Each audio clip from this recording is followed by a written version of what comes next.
Welcome to This Explainer. Today we're unpacking something absolutely crucial for any organization, the actual mechanics of sustainable, scalable momentum.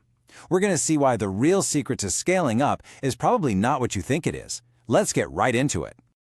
Here's our roadmap for today. We'll start by busting the instant breakthrough myth, break down the anatomy of a flywheel, contrast it with network effects, and then map out 3 real-world loops from Amazon, a public elementary school, and modern tech ecosystems.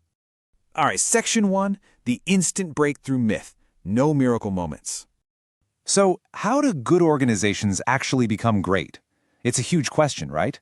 We look at these massively successful companies, and it's so easy to just assume there was a single explosive moment of genius that catapulted them to the top.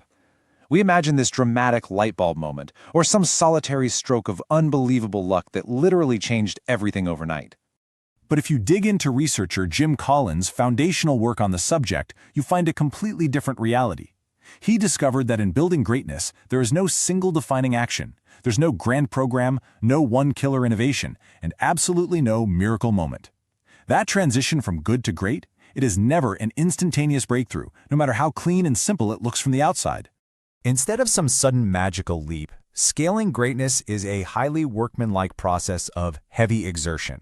Collins is actually an avid mountain climber himself, and he likens this whole process to meticulously breaking down and overcoming weaknesses on a sheer rock wall step by step. You conquer one hold, you figure out the next weakness, and you just step up to another tier of ability. It's a relentless, grinding process.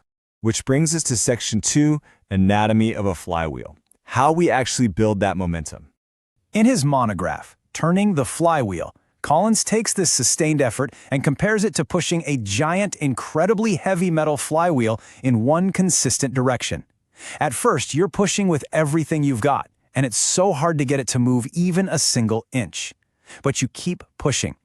And as you compound that effort, turn upon turn, the momentum slowly builds until you hit this amazing breakthrough point where the wheel actually starts to carry its own weight. Operationally, here's what that actually means. In business strategy, a flywheel is a self-reinforcing loop where 2 or more operating activities interact synergistically to fuel continuous improvement. Basically, every single action you take inevitably feeds right into the next. As that wheel turns, friction drops, making your growth cheaper and way more efficient over time. Moving to Section 3, Flywheels versus Network Effects. We really need to clear up some confusion here. This is a super common strategic misconception, but drawing on insights from tech strategist Jeff Towson, we have to starkly contrast the two concepts. Flywheels are operational in nature. They're all about how a company executes its daily activities to gain efficiency, and honestly, they can be highly effective even when you're super small. Network effects, on the other hand, are structural. They're built right into the product itself to create a massive competitive barrier, but here's the catch. They usually require hundreds of thousands or even millions of users to actually kick in. Think of it this way. Flywheels are your engine, and network effects are your moat. All right, Section 4, Amazon's e-commerce virtuous cycle, the classic e-commerce flywheel.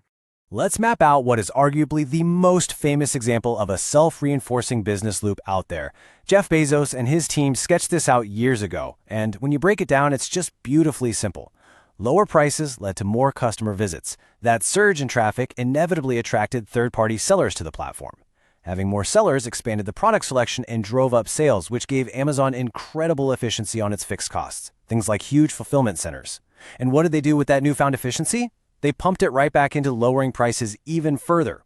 You push one part of that wheel and the entire loop accelerates. Now, it's important to remember that flywheels are not static. They evolve. Today, Amazon's original loop has definitely gotten a modern upgrade. The core mechanics are exactly the same, but the inputs have shifted. Competitive pricing is still the foundation for sure, but the modern loop demands crystal clear demand signals. We're talking about optimized product pages and highly strategic advertising performance that continuously reinforce organic visibility. By generating intent signals through ads, brands increase their sales velocity. Amazon's algorithms then reward that velocity with better organic placement, which naturally creates more sales. The wheel keeps spinning, the engine just gets a lot more sophisticated.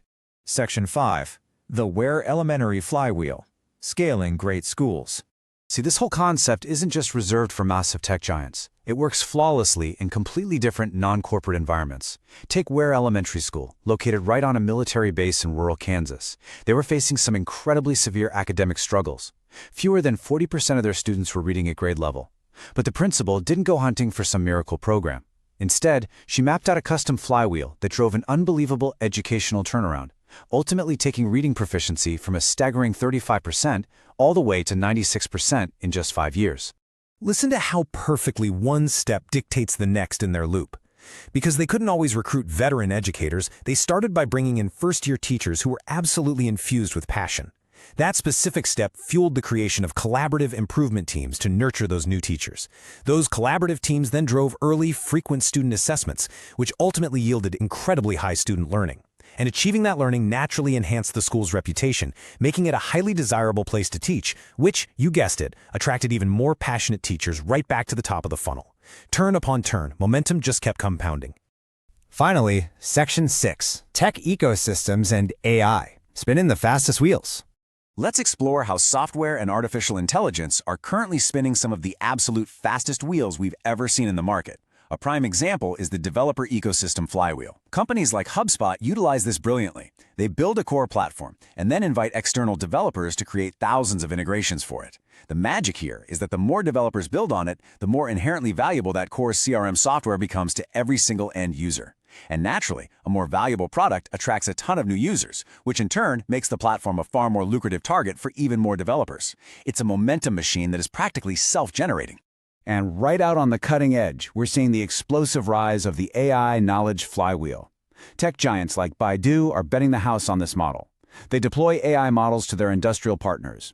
Then, every new real-world application, whether that's in heavy manufacturing or transportation, feeds massive amounts of highly specific, unstructured data directly back into their systems. All this real-world data automatically compounds the intelligence and the efficiency of the models. That makes them exponentially more attractive to entirely new industries, which generates even more data. It's just a relentless, continuous loop of learning and adaptation. But here's the ultimate takeaway today. As Jim Collins himself noted, the mechanics of momentum are completely clear, but nobody can build it for you. You can't just copy and paste someone else's circle. You have to figure out your own. So I'll leave you with this. Look at your own operations. Where do your specific activities synergistically link together? Where does your heavy pushing actually begin? And maybe the most terrifying question of all, if you stopped pushing today, would your organization keep spinning, or would it just crash to a halt? Thanks for joining this explainer. Now go out there and find your flywheel.